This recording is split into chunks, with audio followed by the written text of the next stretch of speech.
Alright, so there's new nominating contracts, so I'm going to take a look at them, level them up, and see which ones are worth getting. Starting off with Serge Gnabry, you can see here on the build, we're getting the ball control to 87 to get that +3 to 90 ball control, passing on 78 and finishing on 78 to get the +2 to 80 on both of those stats.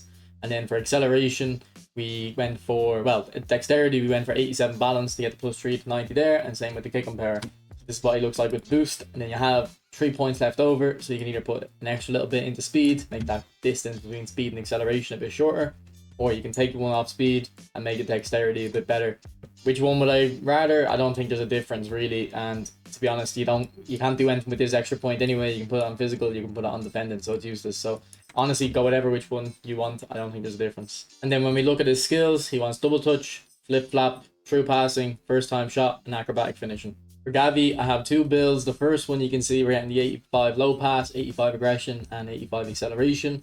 Then with the booster, he's gonna look like this. For the other build, you take off one shooting. It'll stay at 70, so that's good. You take off 2 speed points, and then you put the rest of the points into dribbling, and what that'll do is get you to 95 dribbling. And I do feel like when your dribbling gets to 95, they perform a lot better in game.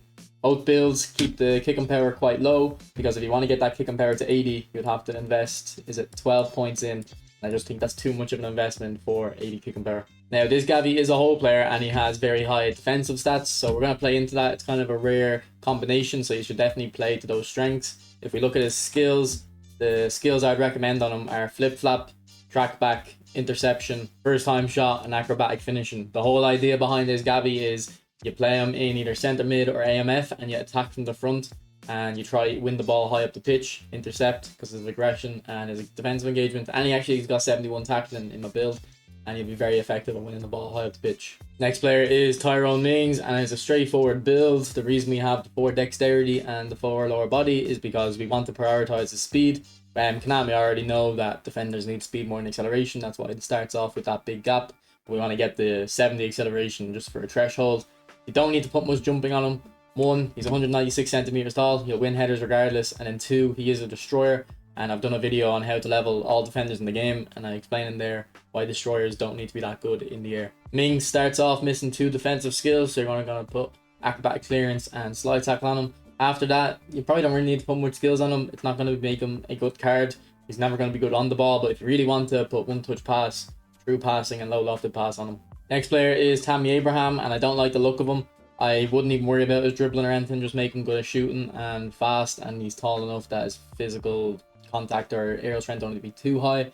But yeah, I do have a choice here with these builds, so you can see if we take the boost off, we have 85 speed and 84 acceleration, so you choose whichever one you want. If you go for the 85 speed, you have more points to work with, but if you try to get the 85 acceleration, you're going to have to invest way more, and then you don't have points for the speed, so the speed will be quite a bit lower. And I do think dexterity is more important on attacking players, but because this guy's not good at dribbling, you might want to go for the higher speed build just because he gets more kicking power, so when you're shooting, he'll be better at that too. So yeah, I'm not impressed with how this card looks. And then when we look at his skills, it gets even worse. He barely has any. Now, he does have acrobatic finishing and first time shot, so he does have that good combo. And gamesmanship and fighting spirit too. I mean, gamesmanship fouls never get called in the box anymore. So I wouldn't even recommend putting skills in this guy. If you really want to put a skill on him, put super sub, just make him so you're late chasing the game late.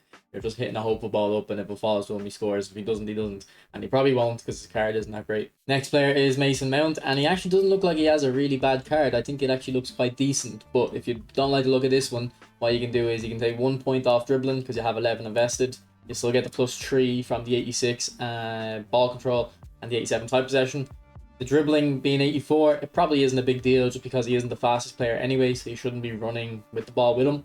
And then if you do that, you can take off the point in defending and then get the shooting up a bit more. So with that 83 curl with the boost, we'll go into 85 curl. And if we look at his skills, not terrible. Now, he is a whole player, so we're going to make the skills around that playstyle. I would go for first time shot, acrobatic finishing, long range shooting, then flip flap because he has double touch and soul control. And then for that last skill, I guess you can go for interception or track back if you're going to play him center midfielder. If you're going to play him attacking midfielder, that last skill, probably a Marseille turn or a scissors feint. And then for Reece James, he's an attacking fullback, but if you're going to use him, make sure you put defensive instruction on him. I don't think he's going to be good enough going forward. This is the build I go for. 85 on the lofted pass, 85 on the aggression, and then just make him really good in speed, but then get 78 acceleration, so it gets to 80 with the boost. And this is what he looks like there.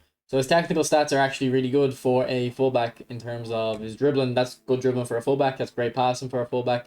The only problem is his balance isn't that great. And he is quite tall, so you're going to notice that low balance even more. And his skills are actually quite interesting. So what you're going to go for is acrobatic clearance, aerial superiority, slide tackle, blocker, and track back. So we're putting all defensive skills on him, not putting any offensive skills on him. I do think you should use him essentially as a defensive fullback who isn't actually too bad on the ball, and especially he's got good passing.